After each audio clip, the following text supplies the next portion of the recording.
Happy Tuesday. The word for you today. Bring your problem to Jesus. Isn't it good to have somebody to bring our problems to? It's nice to when we run into something we don't know what to do, we've got somebody we can go to. Problem is, what if you're that one that everybody brings their problems to? Well, bring your problems to Jesus. John chapter 2, verse 5. His mother said to the servants, "Do whatever he tells you." Okay, you probably picked up already what this story is about. Jesus is attending a wedding, and the hosts are running out of wine. And his mother, who knows the hosts, goes to Jesus and said, "Jesus, there's a problem. They've run out of wine." And Jesus says, "What do you want me to do? It's not my time." And she just looks at him because she knows he can do something about it. And she said then to the servants, "Do whatever he tells you to do." And then she walks away. See, weddings in those days, they weren't just a half an hour or an hour or even 6 or 7 hours. It was a several days event. The people they would go and get the groom, and this group would go to the bride and get them and bring them, and they're walking down the streets inviting everyone to the party. And there's a lot of singing, a lot of dancing, a lot of eating. It goes on all day. And then you know what? They start over again the next day. And then the next day. It's a several day event. So it takes a lot of wine, a lot of food. And for the hosts to run out of food or wine, colossal embarrassment. It would be like inviting some people to come over and eat at your house, and you just give them a glass of water. "I'm sorry, it's all I have." Well, it's all you have, it's all you have. But in those days, that would have been so embarrassing. It would have been tough for them to even show themselves in public anymore. And so Jesus' mother comes to Jesus and says, "Son, they've run out of wine."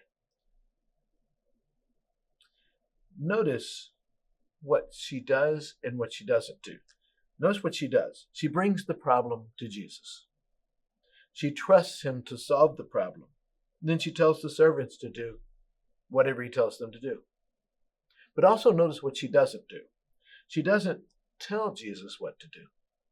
She doesn't say, "They've run out of wine. Now here's what I would do if I were you." She just tells him the problem. And then she also doesn't suggest ways to fix it. She doesn't say, "If you go over to this person, I think they've got some. If you go check with them." She just simply gives him the problem and then waits. She also doesn't watch over him to see if he's working on the problem. She tells the servants, "Do whatever he tells you to do," and then she walks away. Why? Because she's totally confident he's going to handle the situation. And then she trusts him. She trusts him to do it. She can walk away because she knows that Jesus will do whatever needs to be done. Wouldn't you love to have that much confidence in somebody when you bring a problem to them? You can have if you bring your problems to Jesus. You say, "Well, I've done that before and I'm still waiting for an answer." Well, I've felt that way at times too, but sometimes he answered it. I just didn't like the answer. Or I went ahead and tried to fix it myself and messed it all up. So how can we bring our problems to Jesus? Well, first of all, remember how blessed we are that Jesus cares about us. You have a problem. Can't find your car keys. You ever been there? You've got to be somewhere and you cannot find your car keys and you don't have a spare set. And Jesus, you know where they are. Please help me find them.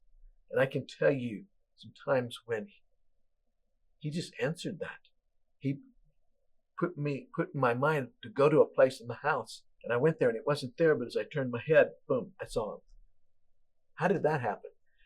He had the answer. Remember, we are blessed because he cares about all of our problems.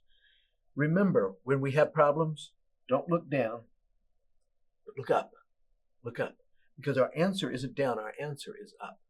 Jesus, I need your help. And then don't rate your problems because everything is important to Jesus. Oh, he's not worried about me finding my keys. That's such a small thing when you've got the whole world to worry about. He can handle it. And here's the thing. He is concerned even about your little things. The things you think are small, Jesus cares about.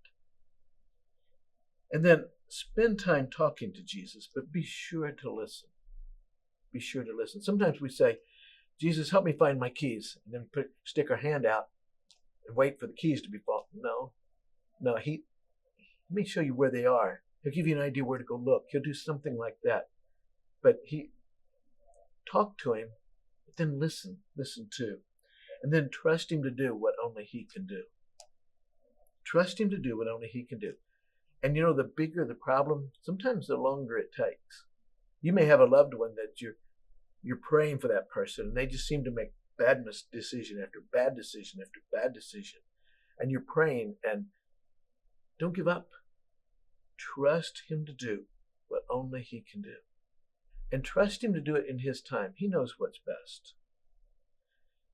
A long time ago, there was several English noblemen, and they had their best clothes on. They were out on a fox hunt. It was a prestigious kind of thing. While following the fox, they came to a closed gate. There was a poor-looking young man sitting by the gate. "Open the gate, lad," said the leader.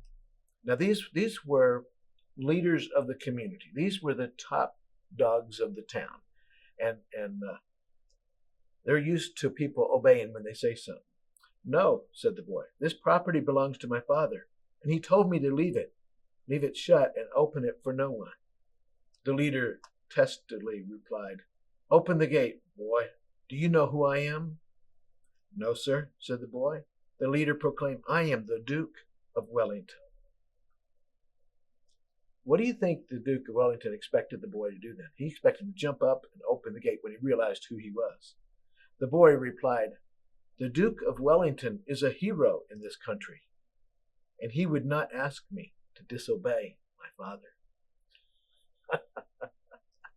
How do you think that made them feel? They're telling this boy to disobey his father. Suddenly, it's not about opening the gate. It's about obedience to your father.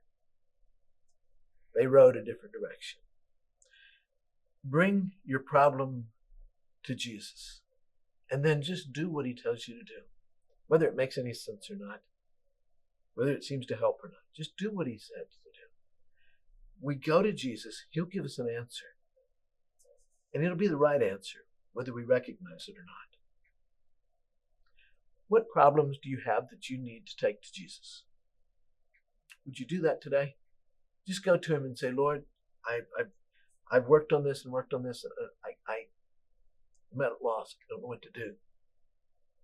And just say, "Lord, I bring this to you. Help me. I know that you care about me. Help me." And then see what he does.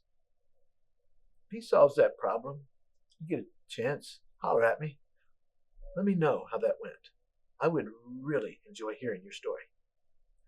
Have a good day.